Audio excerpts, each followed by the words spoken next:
Good morning guys, welcome to 5th Generation Hobby Shop. Welcome to another quick video testing. Shoutout po natin si Sir Cesar Ayan. Cesar Ayan Cayetano. Shoutout sa inyo dyan, sir. So this is the Magfire Ultra. Magfire Ultra Multi-Shot Break Barrel Rifle, Airgun Rifle by Crossman. Included na yung scope, .22 caliber lead pellets, 900 up to 975 EPS, 10 round magazine. Yan, brake barrel po ito. Okay, brake barrel, hindi na po kailangan dito ng CO2. Ito po ay powered by nitro piston elite. Ayan. So yan po yung mechanism niya. So, hindi na po kailangan dito magpakarga ng CO2. Ang gumagana po dito ay nitro piston. Yan. So, ito po yung freebie, sir. 15.7 grains, Cobra. Pointed. 200 shots.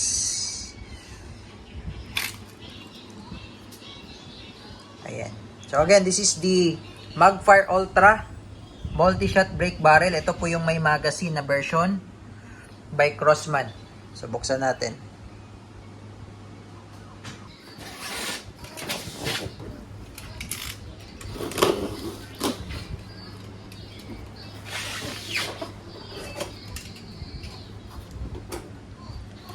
Ayan. Ito po yung magazine, sir. 10 round magazine. 10 rounder. So, pakiingatan lang po yung magazine, sir, dahil wala po tayong stock na available nito. Ngayon, just in case lang na masira yung magazine, pwede naman tong mano-mano manual. Isa-isang load lang po yun. So, mamaya ituturo ko rin sa inyo kung paano po yung pagmamanual. Ayan. So, ito yung magazine. Load tayo, sir, ng bala. Yan. Ito yung freebie mo, sir. 15.7 grains. That's 1.02 grams. So, talagang mabigat at pointed pa. Ayan. Made in Germany to, sir. Ayan, oh. Made for Umarex in Germany. Made for Umarex, Germany. So, load tayo ng bala, sir. So, bali makikita nyo po dito sa magazine, meron naman pong indicator yan kung ano ang positioning ng bala. Tapos may makikita kayong arrow kung saan nyo iikot dapat yung wheel. Yan, ito yung wheel, oh. Yan. So, ang ikot, clockwise. Tapos, ito naman yung indicator kung paano ang positioning ng bala. So, ito po. Ito yung pellets. Load mo lang siya dyan. Tapos, ikot. Yan. So, may makikita ka dyan, sir. Number 9. Dahil nakaload na tayo ng isa. Hanggang sa mapuno mo yung 10. So, loadan natin siya, sir, ha? Pupunuin natin para makita mo. So, ayan, makikita mo yung bala naman dyan, oh. So, sa Magfire Ultra, may mga selected lang or may mga bala lang na po pwede sa kanya. Hindi po pwede sa kanya yung sobrang laki na bala, yung slug, caliber 22. Meron tayo dito yung caliber 22 na ito. Ito, katulad nito, ito ay caliber 22 din. This is 25.39 grains, napakabigat. Samantalang itong isa is 15.7 grains. Yan. Ito ay po pwede lamang doon sa Benjamin Prowler, yung single shot, yung walang magazine. Okay. Kasi ito, sir, yung mga ganitong bala na Hebe Diabolo Ultra Shock. Yan, 1.6 grams na siya.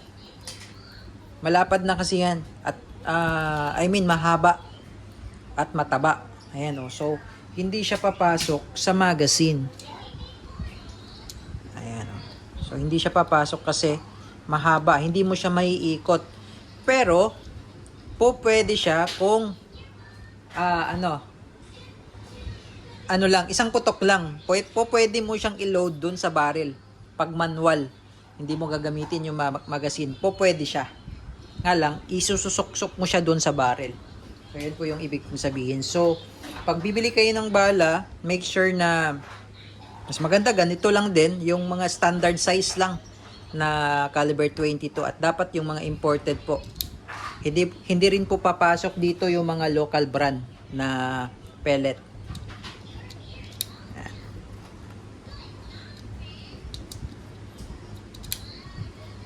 Kasi may magazine po siya eh.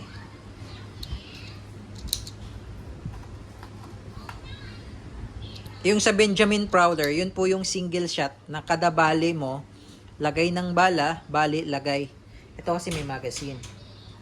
Kaya may mga piling bala lang ang pwede dito. As long as magkasya sa magazine.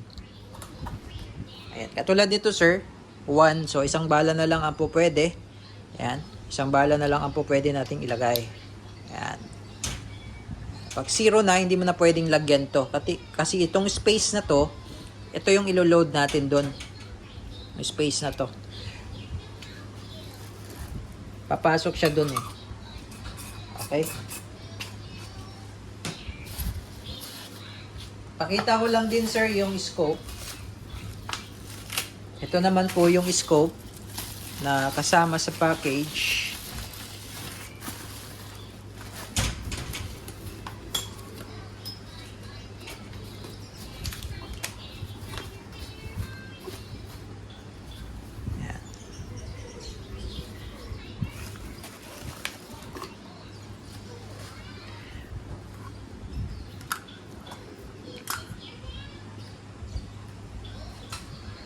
Ayan, this is a 39x40 EO center point.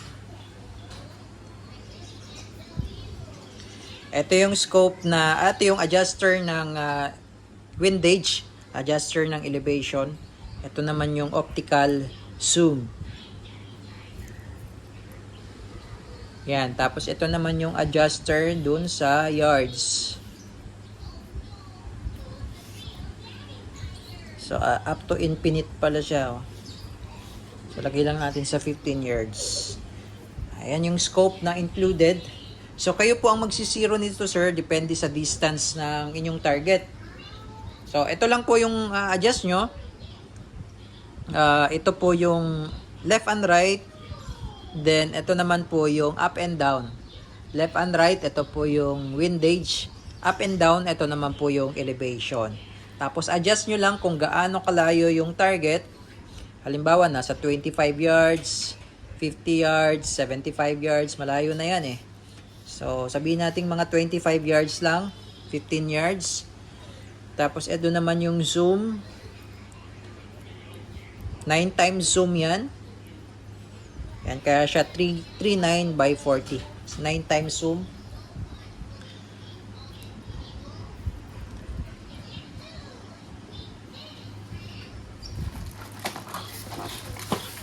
Ito naman po yung unit.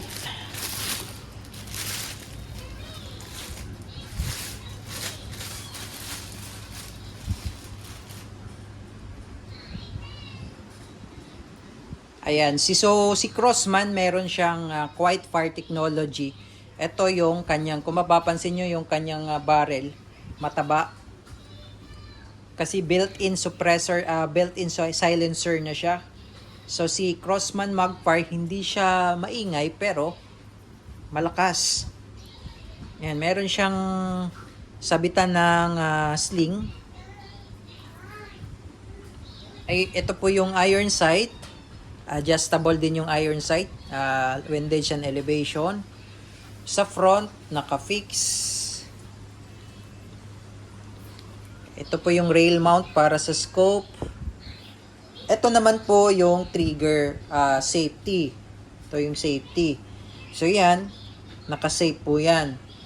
Yan naman po yung fire. Ulitin ko po. Ayan po yung naka-safe. Ayan naman po yung fire. Okay. Polymer siya. Polymer butt. Polymer yung body. Yung barrel niya is rifled steel. So ito po yung may rifling. Okay, so ngayon sir, babaliin mo. Kasi brake barrel po siya, no? So pagbabali, paluin mo lang tong barrel, pak, sagad sa dulo. Ito po sir, ito po yung sinasabi ko po, na just in case masira yung magazine, dito kayo maglo-load ng bala, mano-mano yun, isa-isa. Yan, ito. Yan, yung may butas dyan, yung barrel na yan. Tapos, sagad. So, testing lang natin, sir, no? Bawal po siyang paputukin ng walang bala. No? Testing lang natin sa ngayon. Yan. Pero bawal po talaga siyang i-dry fire na walang bala. Okay, ngayon, sir, ilo-load natin itong magazine. Itong magazine, yan yung harapan, yan yung facing sa'yo. Nakaharap sa'yo. Ayan. Isasalpak mo lang siya dyan. Idiin mo sir hanggat marinig mo yung clicking sound. Yun. So yan yung lock. Tapos bali ka lang ng bali, putok, hanggang sa maubos mo yung 10 rounds. Mayroon namang indicator yan dyan sir. Yan, ngayon makikita natin 0 pa yan. Ayan, 0. Yan. Ngayon pag kinasak ko to, ayan. Load. Makikita mo dyan, lagay mo na natin sa safe. 1. Ayan, makikita mo 1. First shot, sir. Okay, so testing. Up to 975 EPS. Depende pa po yun kung ano yung bala yung gagamitin natin. Kung gaano kabigat. Nakalagay naman dito sa manual at sa box ni Crossman na sa specs niya dito, merong velocity pagka alloy pellets up to 975 EPS. Alloy pellets po yun, no? Yung lead pellets naman up to 800 FPS kasi mas mabigat po ang lead compared to alloy pellets. Nga lang, wala tayong alloy pellets. Ang meron lang tayo is lead pellets. Yun po yung gamit natin ngayon, yung UX Cobra. Lead po yun. Meron din po kasing alloy pellets. Mas magaan po yun. Okay, so testing.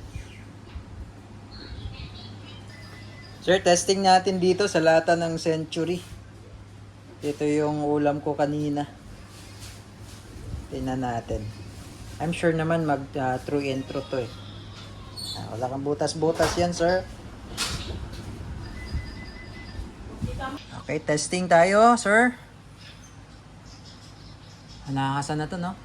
Okay, so lagay na natin sa fire.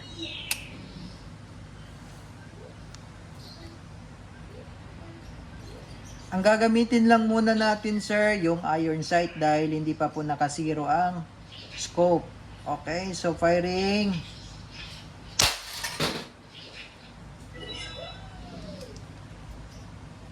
Tingnan natin yung target po. Yan po sir, oh. Ang linis ng tama, oh. So dito siya pumasok. Ayan, oh. Dito siya lumabas. Tagos. Ayan. Tagos talaga. Yung puwet nito, medyo matigas yung puwet, no? Compare dito. Subukan natin yung puwet. Babaliin ko ulit. Ayan. Okay. So, pakita ko lang, sir, na makita ba? Ayan. So, kung nakikita nyo po, ayan, number 2. Kita ba? Medyo malabo. Ayan, number 2. Ayan, sir, 2. So, ibig sabihin, pangalawang shot na tayo. So, ang kagandahan nito, may indicator kung nakailan bala na.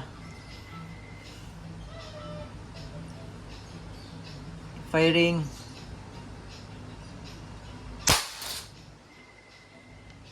Oh.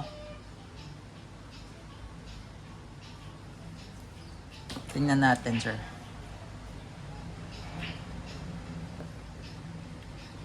Ayan sir, oh. Tagos.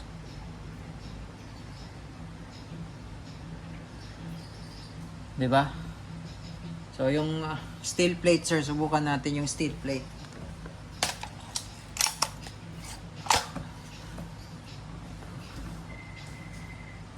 Ayan sir, 3 naman, number 3. Okay, steel plate. Yung sa taas. Subukan natin yung sa taas sir. Firing. Oh.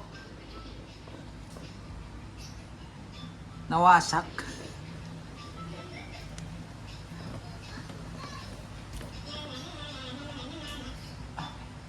Lapitan natin.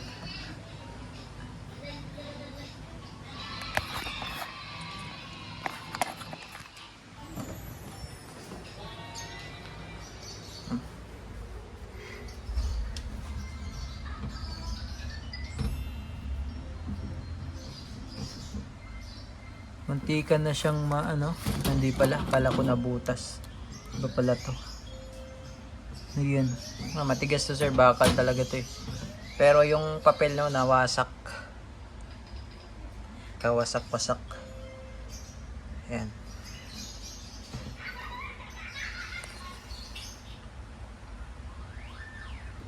Okay, so yun lamang po. Again, this is the Magfire Ultra Multi-Shot Brake Barrel by Crossman caliber 22 pellets rifle.